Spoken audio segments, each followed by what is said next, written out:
Katonda yatuweerayo saddaaka ku musalaba. Eyo saddaaka eri mu nsi ya mwoyo. Ku musalaba ogw'obuli bwe yavaawo, naye obujulizi bwatwalibwa mu weema etaazimbibwa na mikono gy'abantu, naye weema ey'omu ggulu awatayinza kutuuka muntu yayingira omulundi gumu emirembe gyonna. Kati obujulizi obw'ekyo ekyakolebwa ku musalaba bukyali mu nsi ey'omwoyo, era yeeyo saddaaka gwe gw'omusaayi ogwogera ebigambo ebirungi, ogwogera okununulibwa kwo, ogwogera okuwangula kwo, era buli kyoto kyonna ky'owulira nti kyoto we kiba nga tekyesigama ku mulimu ogwakolebwa ku musalaba, kiba kyoto kinafu nnyo, kiba kyoto kinafu nnyo. Amen. So nga temunaba kukuma kyoto, musooke mutegeere ekyoto ekyakumibwa ne kiteekebwako omubiri gwa Yesu Kristo kyogera ki? Haleluya. Kyogera ki? Kibawa ki? Haleluya. Naffe tusobole okukuma ebyoto byaffe. Kati ebyoto ebyaffe bye tukuma bye biriwa? Saddaaka ezaffe tuziweera wa? Tuziweera sayidi wa? Tugenda kukikyalira? Tugenda kiyiga mpola mpola. Katusooke tuve mu saddaaka zino oba ebyoto jjajjaffe Ibrahim bye yakuma mu biseera bye, kubanga bituwa some reflection to what we have to do today. Amen. Kati omaze okutegeera ekyoto ekisinga ekyali kikiikiriddwa gwe musalaba gwa Yesu. Kwe kwali saddaaka emu etabangawo mu byafaayo nga saddaaka ya muntu ng'eteekeddwa ku kyoto ku lw'abantu. Mukama yeebazibwe. Ate ngono teyali muntu buntu, wabula yali Katonda ng'ayambadde obuntu. Erinnya lya Mukama lyebazibwe. So ate another thing, yali omuntu mu byafaayo yasooka okutambulira mu mubiri guno nga tasobeza. Nebeera endiga eyayogerwako mu byandiko eby'enjawulo ng'okuva 12, etaliiko kamogo, etaliiko bbala. Mukama yeebazibwe. Etaliiko bulema bwonna, 12:5, etaliiko bulema bwonna. Endiga eyo ye Yesu yateekebwawo. Neweebwayo omulundi gumu emirembe gyonna. Kyawukane ne bano bakabona b'endagaano enkadde, saddaaka ze baawangayo zaali tezisobola kujjawo bibi. Mukama yeebazibwe. Zaali zibikako kiseera buseera ne zibikako. Naye kaakano tutegedde nti saddaaka esinga obukulu yaweebwayo. Kye tulina okukola, tulina okutegeera, tulina okufuna amagezi ago tuga-applying nga tukola ebintu byonna bye tukola. Kyonna kye tuyita ekyoto kirina okuba nga kyesigame nga kireflectinga ku mulimu ogwaggwa ku musalaba. Kubanga tetulwana kufuna buwanguzi, spiritually tutudde mu buwanguzi, ate tutudde mu Kristo yawangula.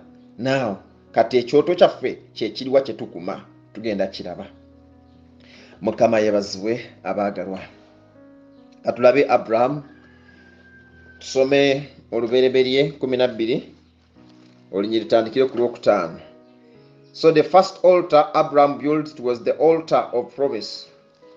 Ekyoto kyasooka okuzimba kyali kyoto kya kisuubizo. Katonda bwe yamala okumusuubiza n'azimba ekyoto. Tulaba nti mu kyoto kino oba mu kuzimba altar eno, Katonda yamalanga okukola oba kusuubiza, then Abraham n'azimba ekyoto. Bw'amala okwogera naye n'azimba ekyoto, then neeyongera okuzimba ebyoto ebirala ku lw'ensonga ze ngenda okulaga. Olubereberye 12 olunyiri lwa 5, Ibulayimu n'atwala Salaayi omukazi we ne Lutti mutabani wa muganda we ne byonna bye baali bafunye n'abantu baabwe be baafunira mu Kanani, ne basitula okugenda mu Kanani. Bwe baatuuka mu nsi y'e Kanani, Ibulayimu n'ayita mu nsi n'atuuka mu kifo ekiyitibwa Sekemu awaali emivule gya Moole. Mu biro ebyo Abakanani be baali mu nsi omwo 7. Awo Mukama n'alabikira Ibulayimu n'amugamba nti ensi eno ndigibwa abo abaliva mu ggwe. Awo Ibulayimu n'azimbira eyo Mukama ekyoto eyamulabikira. So kati kino ekyoto ekyazimbibwa yakizimba ku lw'ekisuubizo. Haleluya. Kino kitegeeza ki baana ba Katonda? Kubanga ensi yagisangamu Abakanani. Abakanani baali babulabe, tebaali hospitable, baali tebaaniriza. Amina. Baali tebajja muganya era tebamwaniriza. they turned against him. Mukama yebazibwe n'abalabalamu okulwanagana nabo nga tayinza. Naye labayo Katonda n'amuwa ekisuubizo n'azimba ekyoto olw'ekisuubizo ekyamuweebwa. Kati bw'okizaayo bwe tumala okuyitibwa mu bulokole tusisinkana okusoomozebwa okutali kumu, naye ekigambo kya Katonda ky'abayogedde naffe kisigala kiri weewaawo. So ekyoto kyaffe kisigala kyesigamye ku kisuubizo kya Katonda, nga tusigala tukyakkiriza ekisuubizo kya Katonda. Katonda buli bwakusuubiza ebintu essuubi ne likugwamu kabonera kalaga nti ekyoto kizikidde. Walina okubaawo ekyoto eky'ebisuubizo. You know what God promised you and you still believe in the promises of God. Or an altar in the midst of his enemies, the altar of promises. The enemy's resistance is real, but what is sealed at the Father's throne will survive and thrive. Setaani nga tumaze okulokoka, tumaze okuyitibwa, tuvudde mu nyumba z'abakitaffe, tuvudde mu nyumba z'obusamize, okulumbagana kwe oba okuziyiza kwe kwa buliwo, alwana aziyiza. Naye ekyoto kyo kirina okuba nga kyogera nti nankubadde Setaani agezaako okuziyiza, naye ekyo ekyayogera okuva ku nnamulondo ya Katonda kitaffe mu ggulu, ekyo kigenda kutuukirizibwa oba Setaani ayagala oba tayagala. Ekyo bayita ekyoto, ng'omuntu akkiriza ekisuubizo kya Katonda ne bw'abanga asaba takyasabira mu bunafu, akkiriza nti Katonda bye yasuubiza biri weewaawo. So obanga wagwamu essuubi tukugamba ekyoto kyo kyazikira. Era bw'oweddemu essuubi ogamba nange simanyi na kumanya, naye nze ekyoto kyange kyazikira, sikyasobola kuwuliriza, sikyasobola kukkiriza Katonda bye yaŋŋamba nga simanyi oba binaabaawo. Ng'omanya omukulu ekyoto kye kyazikira. Weetaaga okuddamu oseeseemu, wejjukanye ebisuubizo bya Katonda, okkirize nti bigenda kutuukirizibwa. Ekyoto eky'ebisuubizo Abrahamu kye yazimba. Lwaki akizimba? Okwongera kali kabonero okutulaga what we are supposed to do today. Mukama yebazibwe. Kiraga nti tukyakkiriza, we still believe. We believe in the message of God no matter the resistance of the enemy. Amen. So mu kaseera k'okugezesebwa ekyoto bwe kizikira, essuubi lyaffe liwola, okwagala kwaffe kuwola, okuyaayana kwaffe kuwola, okukkiriza kwaffe kuwola ku lwa resistance. Amen. So the testing of our faith is essential to perfect us. Amen. Okugezesebwa kw'okukkiriza kwaffe kwa mugaso nnyo okututuukiriza. Mukama yebazibwe. Ekigendwa ky'okugezesebwa kw'okukkiriza kwaffe kututuukiriza. Kyova olaba wabeerawo ekisuubizo ne wabeerawo okuwakkanyizibwa, osigale ng'onyweredde ku bisuubizo bya Katonda newankubadde ng'embeera engeri gy'etambulamu omulaba akuli bubi. Ekyoto kikuyamba okusigala ng'okkiriza Mukama, okukkiriza kw'ekkanisa ne kusigala nga kuli weewaawo. Ekkanisa buli weesuula ekyoto, ekkanisa buli weeva mu kukkiriza, ekkanisa buli weeva mu kusaba, kubanga ebyo byonna biseesaamu ku kyoto. Ekyoto okutali kumanya, ekyoto awatali kumanya musalaba na biki Katonda byayogera, ekyo ekyoto tekiba kiramu. Mukama yebazibwe. Buli kyoto kirina okuba nga kimanya eddoboozi lya Katonda, kyeki Katonda kyayogera. Kati ekyoto kizimbibwe ku bisuubizo bya Katonda. The altar must be built on God's promises. Mukama yebazibwe. Era ebisuubizo bya Katonda kuba yatuwa ekigambo kye tunywererako nga tusaba. It is our confidence. It is our confidence. Bwe bukakafu bwaffe, bwe bugumu bwaffe, bwe tusuula okusaba, bwe tusuula okuliisibwa, bwe tusuula okuweerezebwa, bwe tusuula okuyimirira n'okuweereza mu ngeri Katonda gye yatuteekamu, ebyo ebiyamba ekyoto kyaffe okusigala nga kyaka nga kikoledde. Mukama yebazibwe. Muffe ne tusigala nga tuli ku mulamwa. Singa tulekeraawo okukola bye tuteekeddwa okukola, essuubi litandika okugwamu. Bye wali osuubira ogenda okulaba nga tebikyasoboka. Bye wali osaba wekka otandika obyekubiramu ebituli. Ate jjukira nga agamba mu Yakobo nti omuntu yenna abuusabuusa. Yakobo 1:6-7. Omuntu yenna abuusabuusa talowooza nti alina ekintu ky'ayinza okufuna okuva eri Katonda. Mukama yebazibwe. So you don't doubt Your altar must be based on God's promises. Hallelujah. So kati Abraham atulaga nti ekyoto kino kye yazimba akizimba lwa bisuubizo ebyo. Olw'ebisuubizo bya Katonda bye tulina, ebyoto byaffe birina okusigala nga byaka, kubanga eyatusuubiza mulamu mwesigwa, ekye kirina okubeera weewaawo. Ekyoto tekizimbibwa ku magezi gaffe, ekyoto kizimbibwa ku bisuubizo bya Katonda. Katonda bw'atandika obuweereza, abaako ebigambo by'ayogera n'abaweereza ba vision bearers. Ate Katonda bw'aleeta omuntu mu buweereza, era abaako ebigambo by'amugamba mu kuweereza. So ebigambo by'amugamba ne gufuuka omusingi ogw'ekyoto kye, n'ebyo byayigirizibwa ne gufuuka omusingi ogw'ekyoto kye. Erinnya lya Mukama lyebazibwe. N'asigala ng'aseesaamu ku ekyo ekyamusuubizibwa, ku ekyo ky'alindirira, n'asigala ng'agumiikiriza. Ekyoto bwe kizikira, obugumiikiriza bw'abantu buggwaawo. Ogenda okulaba yali omugumiikiriza nga takyasobola bigumiikiriza, abikoowa, oba buweereza abusuulawo. Ekyoto kyazikira. Ekyoto bwe kizikira, buli ky'obadde okola kitandika okwononeka, obulamu butandika okutama, emirembe otandika oginoonya nga togiraba, essanyu otandika odinoonya nga toliraba. Ekyoto kyazikira. Mukama yeebazibwe. Si kiri ekyoto the high altar, wabula gwe nga ggwe omuntu. Ekyoto kirina okutandika nawe. It must be a personal altar first, then the fellowship. Personal altar first. Nga tonaba kukuŋŋaana n'abantu abalala, olina okuba nga ekyoto kyo kiri upright. Ngenda kusomesa ekyoto, nzikiriza munaku ezibulayo tugenda kwongera okuweebwa omukisa.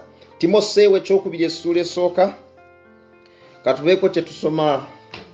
Timoseewo ekyokubiri essuula esooka, kuba kati mukukuwa eno mu bisiikirize ate nga nkuvuunulira ne mu kifaananyi, obenga oyongera okuweebwa omukisa mu linnya lya Yesu. Timoseewo ekyokubiri essuula esooka, olunyiriri katandikire ku lunyiriri lwa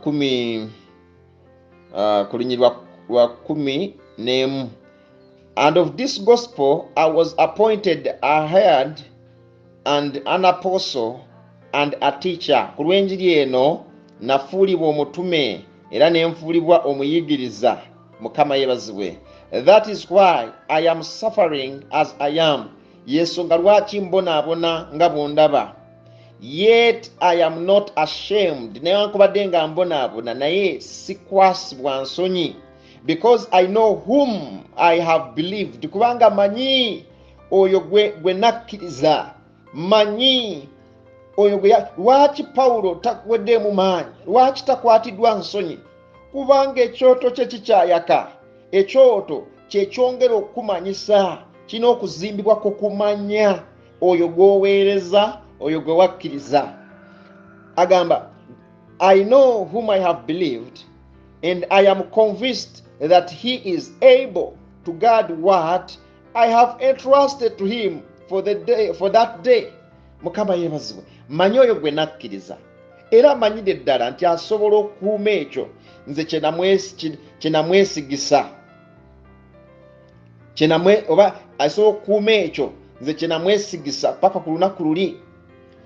In other words, Katonda gwe tuweereza, Katonda gwe tusinza, ekitukubiriza ne tuba nga tetuddiridde mu kukkiriza kwaffe, ne tusigala nga tumwesiga paka ku lunaku luli, kubanga tuli mu okumanya okwoyo gwe twakkiriza, obwesigwa bwali, okwagala kwalina, tusomesebwa ekigambo kye, tumumanyi kati gwe twakkiriza, kye tuva tumwesigisa obulamu bwaffe paka ku lunaku luli aba agenda bukuuma paka ng'otuuse mu ggulu. Ku lw'enjiri eno twafuuka baweereza, twafuuka bayigiriza, era gwe tuweereza tumumanyi. Ekyoto kyonna bwe kibulamu okumanya kiba kifu. Amen. Abantu abagamba tukume ebyoto, ogenda tandika okutuula nabo, naye ky'olina okukola kubayamba kutegeera oyo gwe bakkiriza. Ate bwe bamala omukkiriza, kiki ekyabaweebwa, ki ekyabasuubizibwa? Omusaalaba gwa Yesu gusuubiza ki? Ebigambo ebirungi omusaayi gwe boogera bigambo ki? Mukama yeebazibwe.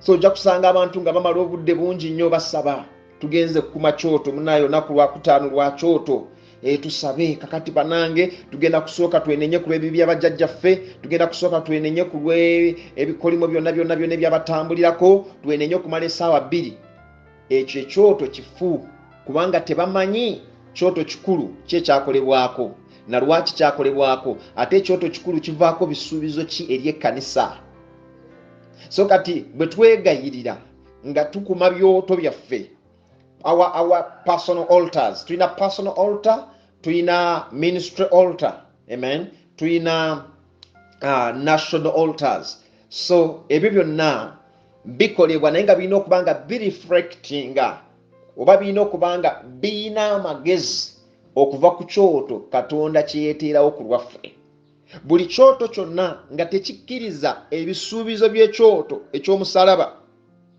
buli kyoto kyonna nga tekibikuliddwa bisuubizo by'ekyoto eky'omusalaba nga tebikuliddwa saddaaka yateekebwa ku kyoto eky'omusalaba nga tebikuliddwa kununulibwa okwo kwagalibwa okwo kuwaanyisibwa okwo buli kyoto ekitalina knowledge eyo kiba kyoto kifu kubanga abantu bamala obudde nga basaba naye ng'ate kye bayita okukuma ekyoto bali mu kwerimba bali mu kwebuzaabuza bali mu kwekoyeza bwereere bali mu magezi gaabwe bali mu bikwate amina tebali mu mazima g'ekigambo kya Katonda so kati okusaba kwaffe ffenna oba oli wakka ng'okumiddaawo ekyoto personal altar Mukama yeebazibwe erina okuba nga yeesigama ku magezi ga altar eyaddala ey'omusalaba kakati eno altar gye tukuma Mukama yeebazibwe buli kye tukola kyonna tulina okukikolera kubanga altar kyekifo abantu baweerangayo saddaaka ne zikkirizibwa eri Katonda kati olowooza kifo kyekyo ekiri mu ffe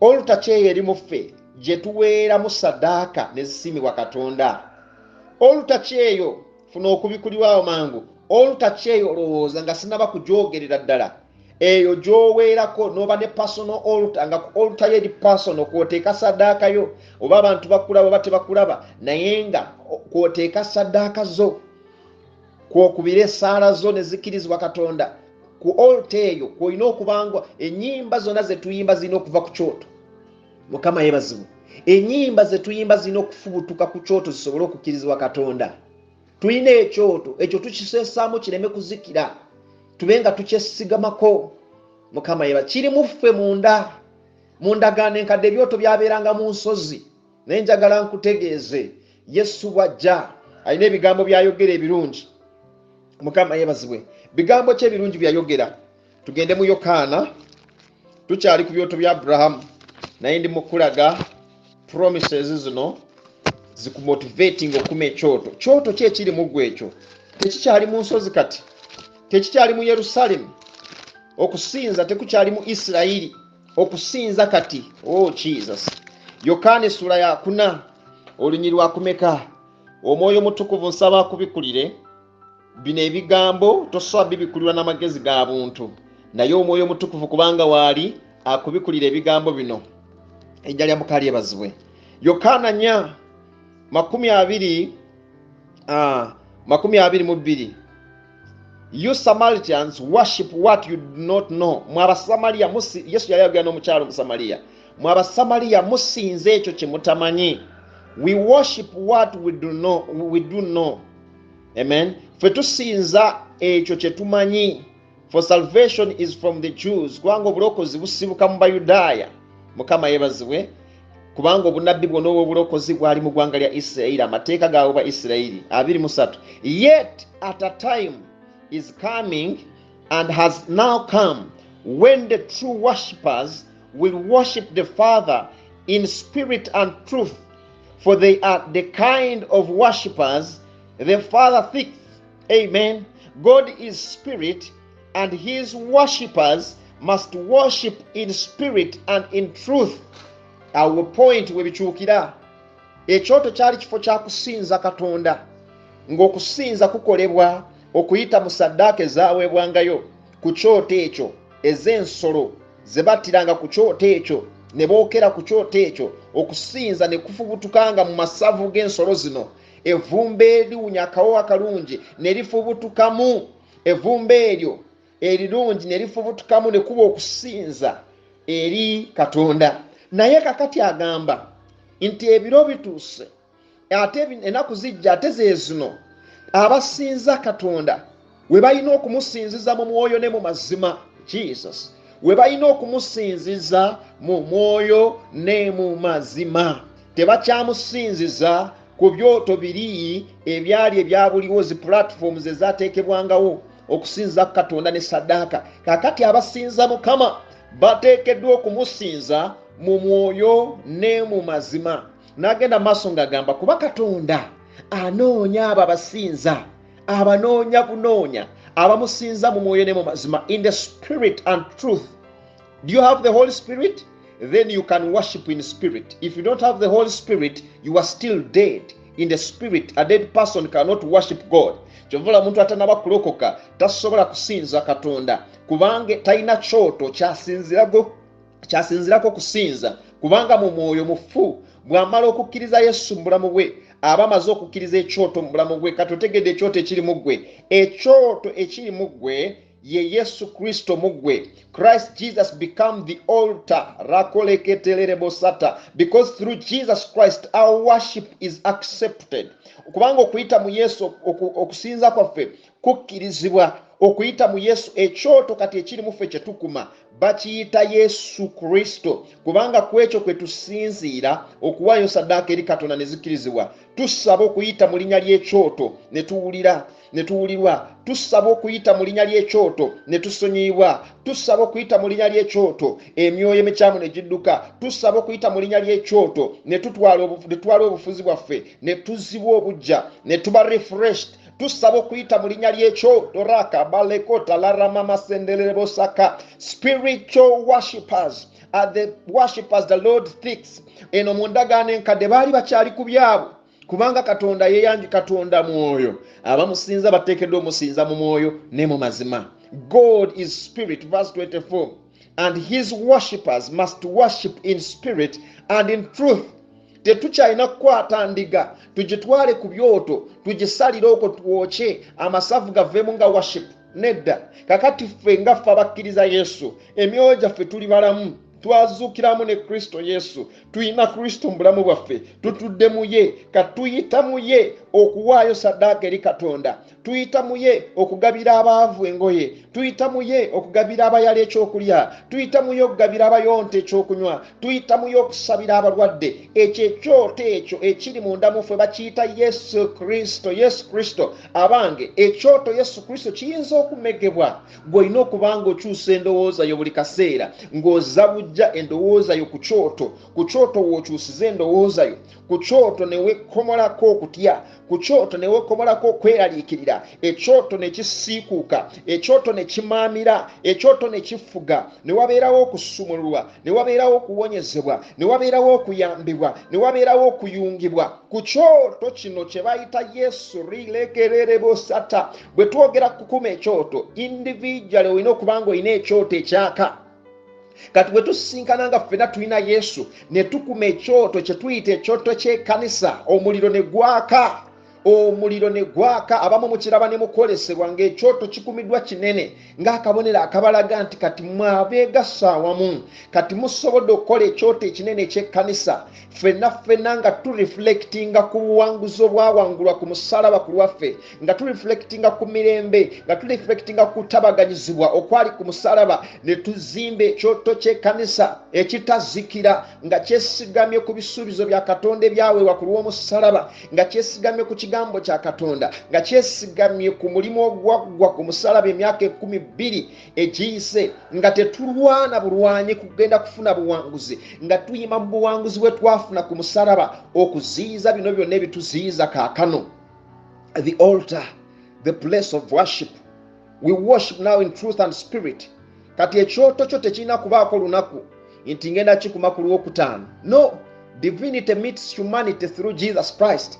Ani atabaganya Katonda n'abantu ye Kristo. Twagambye the altar is the place where divinity meets humanity. Obwa Katonda butabaganira wa n'obuntu. Okuyita mu Yesu Kristo tutabagana n'obwa Katonda, tukolagana n'obwa Katonda. Yesu Kristo ali mu ffe. The Spirit of Christ dwells in us. So through the Spirit of Christ in our lives, hallelujah, we can cooperate with the Father.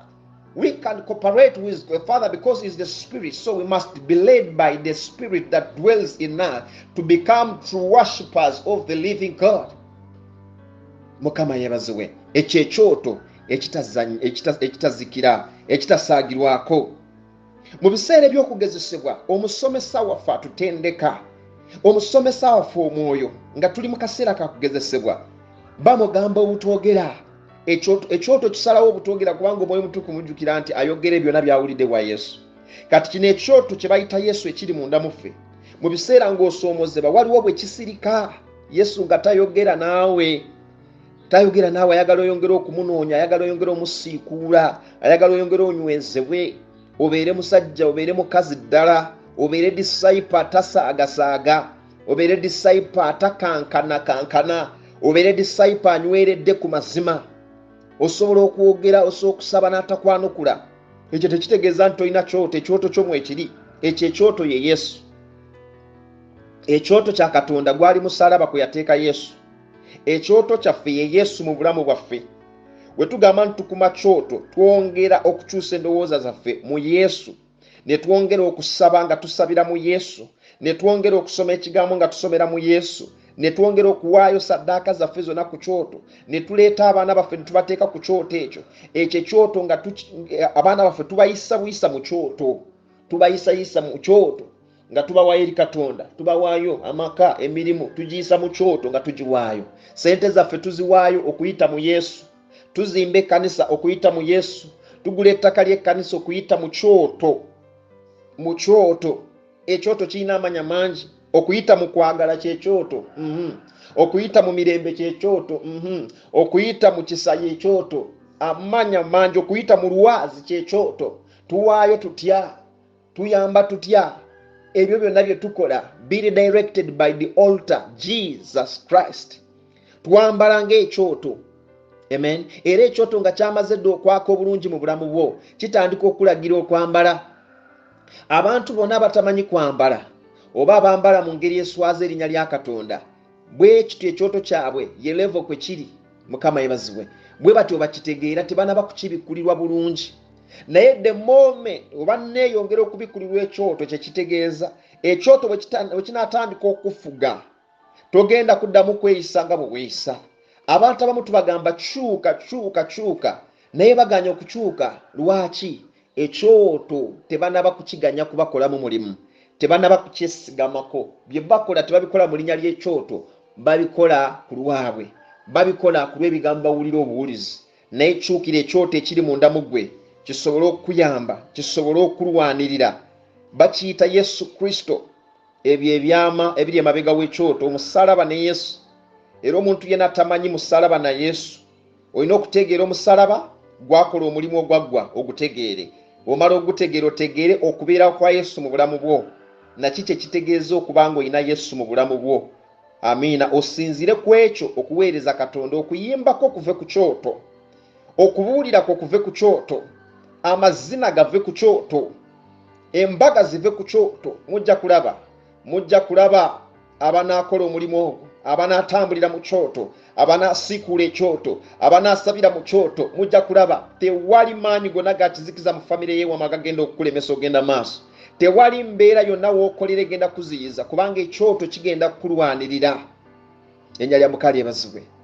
Olw'ebigambo ebyo Mukama abampeera ennyo omukisa, tujja kutandikira awo.